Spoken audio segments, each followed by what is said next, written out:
ಎಲ್ಲ ಹಳ್ಳಿಗಳಲ್ಲೂ ಕೆಲವು ಜನರಿರ್ತಾರೆ. ಅವರೊಂದು ದೊಡ್ಡ ಕಟ್ಟೆನೋ ಅಥವಾ ಒಂದು ಮರನೋ ನೋಡ್ಕೋತಾರೆ. ಆ ಮರದ ಕೆಳಗಡೆ ಕೂತ್ಕೊಂಡು ಅಥವಾ ಒಂದು ಕಟ್ಟೆ ಮೇಲೆ ಅಥವಾ ಒಂದು ಬಂಡೆಗಲ್ ಮೇಲೆ ಕೂತ್ಕೊಂಡು ತಾವಂದೇ ಇನ್ನೂ 4 ಜನರು ಸೇರಿಸ್ಕೊಂಡು ಬರೀ ಇನ್ನೊಬ್ಬರ ಬಗ್ಗೆ ಮಾತಾಡೋದು. ಯಾರೋ ಒಬ್ಬರು ಮುಂದೆ ಹೋಗ್ತಾ ಇದ್ದಾರೆ, ಅವರೇನೋ ಪ್ರಯತ್ನ ಮಾಡ್ತಾ ಇದ್ದಾರೆ, ಅವರೇನೋ ಒಂದು ಒಳ್ಳೆ ಕೆಲಸ ಮಾಡ್ತಾ ಇದ್ದಾರೆ, ತನ್ನ ಕುಟುಂಬಕ್ಕೂ ತನ್ನ ಪರಿವಾರಕ್ಕೂ ಏನೋ ಒಂದು ಸಹಾಯ ಮಾಡೋಕ್ಕೆ, ಒಂದು ಆಧಾರ ಮಾಡ್ಕೊಳ್ಳೋಕ್ಕೆ ಏನೋ ಒಂದು ಪ್ರಯತ್ನ ಮಾಡ್ತಾ ಇದ್ದಾರೆ, ಅಥವಾ ತನ್ನ ಶ್ರದ್ಧೆಯನ್ನು ಹೊರಗೆ ಹಾಕ್ತಾ ಇದ್ದಾರೆ ಅಂದಮೇಲೆ ಅವ್ರನ್ನ ಹೊಗಳಬೇಕು. ಆದರೆ ಕೈಲಿಂದ ಏನೋ ಸ್ವಲ್ಪ ಸಹಾಯ ಮಾಡಬೇಕು. ಸ್ಫೂರ್ತಿದಾಯಕವಾದಂಥ ಕೆಲವು ಮಾತುಗಳನ್ನು ಆಡಬೇಕು.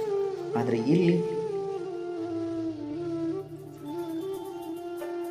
ಯಾವ ಥರ ಮಾತಾಡ್ತಾರೆ ಅಂದರೆ, ಒಂದು ವೇಳೆ ಆ ಮುಂದೆ ಹೋಗ್ತಾ ಇರೋ ವ್ಯಕ್ತಿಗೆ ಕಿವಿಗೆ ಈ ಮಾತುಗಳು ಬಿದ್ದರೆ ಆ ವ್ಯಕ್ತಿ ಅಲ್ಲೇ ಮುಂದೆ ಹೋಗೋನು ಕಾಲು ಮುರ್ಕೊಂಡು ಕೆಳಗೆ ಬೀಳಬೇಕು. ಅಂಥ ಮಾತುಗಳನ್ನು ಮಾತಾಡ್ತಾರೆ.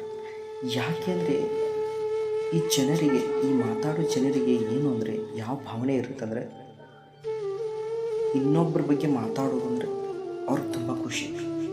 ಅವ್ರಿಗೆ ಊಟ ನಿದ್ದೆ ಏನು ಬೇಡ. ಯಾಕೆಂದರೆ ಅವ್ರಿಗೆ ಬೇರೆ ಕೆಲಸನೇ ಇರೋದಿಲ್ಲ. ಇನ್ನೊಬ್ಬರ ಬಗ್ಗೆ ಕೆಟ್ಟದಾಗಿ ಮಾತಾಡೋದು, ಕೆಟ್ಟದಾಗಿ ಯೋಚನೆ ಮಾಡೋದೇ ಅವ್ರದ್ದು ಮಹಾನ್ ದೊಡ್ಡ ಕೆಲಸ. ಹಾಗಾಗಿ ಇಂಥವ್ರ ಬಗ್ಗೆ ತಲೆ ಕೆಡಿಸ್ಕೋ ಅವಶ್ಯಕತೆ ಇಲ್ಲ. ಸುನಾಮಿ, ಸಣ್ಣ ಪುಟ್ಟ ಕಲ್ಲು ಗಿಡ ಗಂಟಿಗಳ ಬಗ್ಗೆ ತಲೆ ಕೆಡಿಸ್ಕೋದೇ ಇಲ್ಲ. ಅದು ಸುನಾಮಿ ಬಂದರೆ ಎಲ್ಲವನ್ನು ಗುದ್ಕೊಂಡು ಹೋಗುತ್ತೆ, ಯಾವುದನ್ನು ವಿಚಾರ ಮಾಡಲ್ಲ. ಆ ಥರ ಸಾಧನೆ ಮಾಡೋರು, ಏನಾದರೂ ಜೀವನದಲ್ಲಿ ಮುಂದೆ ಹೋಗಿ ಯಾರ ಸಹಾಯ ಇಲ್ಲದೆ ತನ್ನ ಕಾಲ ಮೇಲೆ ನಿಂತು 4 ಜನರ ಮಧ್ಯೆ ಹೆಸರು ಮಾಡಬೇಕು ಅಂದ್ಕೊಂಡವರು ಯಾವ ಕೆಟ್ಟ ಯೋಚನೆಗೂ, ಯಾರ ಕೆಟ್ಟ ದೃಷ್ಟಿಗೂ, ಯಾರ ಕೆಟ್ಟ ಮಾತಿಗೂ, ಕೆಟ್ಟವರಿಗೂ ಯಾವತ್ತೂ ಬಲಿಯಾಗೋದಿಲ್ಲ. ಇದಂತೂ ಸತ್ಯ.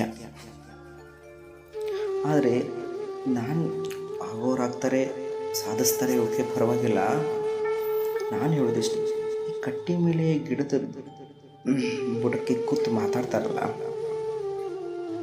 ಇವರಂತೂ ಯಾವತ್ತೂ ಉದ್ಧಾರ ಆಗೋದಿಲ್ಲ. ಏಕೆ ಗೊತ್ತಾ, ಇವರ ಯೋಚನೆಯೇ ಕೆಟ್ಟದಾಗಿದೆ, ಇವ್ರು ನೋಡೋ ದೃಷ್ಟಿನೇ ಕೆಟ್ಟದಾಗಿದೆ. ಅಂದರೆ ಇವ್ರ ಕೆಟ್ಟತನ ಇವರ ರಕ್ತದಲ್ಲೇ, ಇವರ ಮೈಯಲ್ಲೇ ತುಂಬಿಕೊಂಡು ಹೋಗಿದೆ. ಅಂದಮೇಲೆ ಹೆಂಗೆ, ಯಾವ ರೀತಿಯಲ್ಲಿ ಇವರು ಬದಲಾಗ್ತಾರೆ? ಕೆಟ್ಟದಾಗಿ ಮಾತಾಡೋಕ್ಕಿಂತ ಮುಂಚೆ ಒಬ್ಬರು ಕೆಟ್ಟದನ್ನು ಮುಚ್ಚಿಡೋ ಅವಶ್ಯಕತೆ ಇಲ್ಲ. ಅದರ ಜೊತೆಗೆ ಅವರು ಒಳ್ಳೆಯದನ್ನು ಹೇಳಿದ್ರೆ ಕೆಟ್ಟದಲ್ಲಿ ಲೆಕ್ಕಕ್ಕೆ ಬರೋದಿಲ್ಲ. ಹಾಗಾಗಿ ಮೊದಲು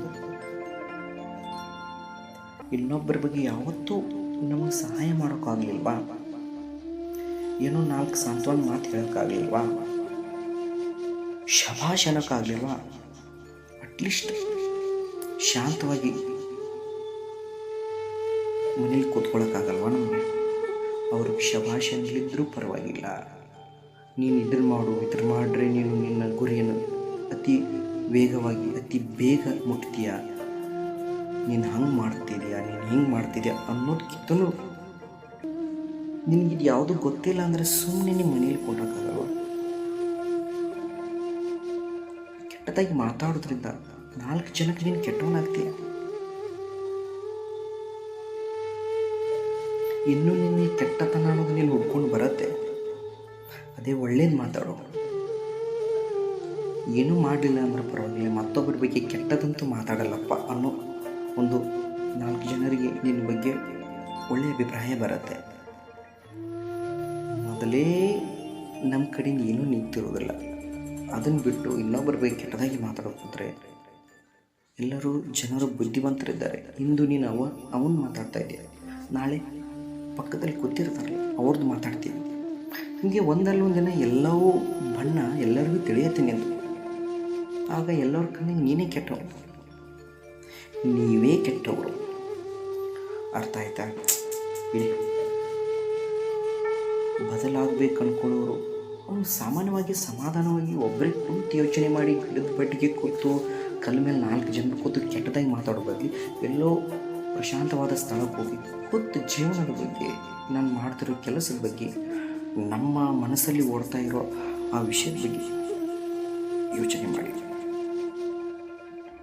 ಎಲ್ಲಕ್ಕೂ ನಿಮ್ಗೆ ತಾನಾಗಿ ಉತ್ತರ ಸಿಗತ್ತೆ. ಹಾಗಾಗಿ ಇನ್ನೊಬ್ಬರ ಬಗ್ಗೆ ಕೆಟ್ಟದಾಗಿ ಮಾತಾಡೋದು, ಕೆಟ್ಟದಾಗಿ ಯೋಚನೆ ಮಾಡೋದು, ಅವ್ರದ್ದು ಒಳ್ಳೆಯದನ್ನು ಮುಚ್ಚಿಟ್ಟು ಕೆಟ್ಟದನ್ನು ಹೇಳೋದ್ರಿಂದ ನಿಮಗೇನು ಲಾಭ? ಒಳ್ಳೆಯದ್ರಿಂದ ಹೇಳೋದ್ರಿಂದ ನಿಮ್ಮಲ್ಲಿ ಒಳ್ಳೆಯತನ ಹುಟ್ಕೋಬೋದು. ಹಾಗಾಗಿ ಮತ್ತೊಬ್ಬರ ಬಗ್ಗೆ ಕೆಟ್ಟದಾಗಿ ಮಾತಾಡಿ ಅವರ ಕೆಟ್ಟದನ್ನು ಎತ್ತಿಗಟ್ಟಿ ನೀನು ಕೆಟ್ಟವನಾಗೋಕ್ಕಿಂತ ಮುಂಚೆ ಮತ್ತೊಬ್ಬರ ಬಗ್ಗೆ ಒಳ್ಳೆಯದನ್ನೇ ಮಾತಾಡಿ, ಒಳ್ಳೆಯದನ್ನೇ ಯೋಚನೆ ಮಾಡಿ. ಇದರಿಂದ ನಿನ್ನಲ್ಲಿ ಒಳ್ಳೆತನ ಬರುತ್ತೆ. 4 ಜನರಿಗೂ ನೀನು ಒಳ್ಳೆಯವನಾಗ್ತೀಯ.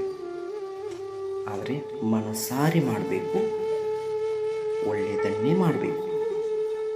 ಆಯಿತಾ? ತಿದ್ಕೊಳ್ಳಿ, ಕಲ್ಕೊಳ್ಳಿ.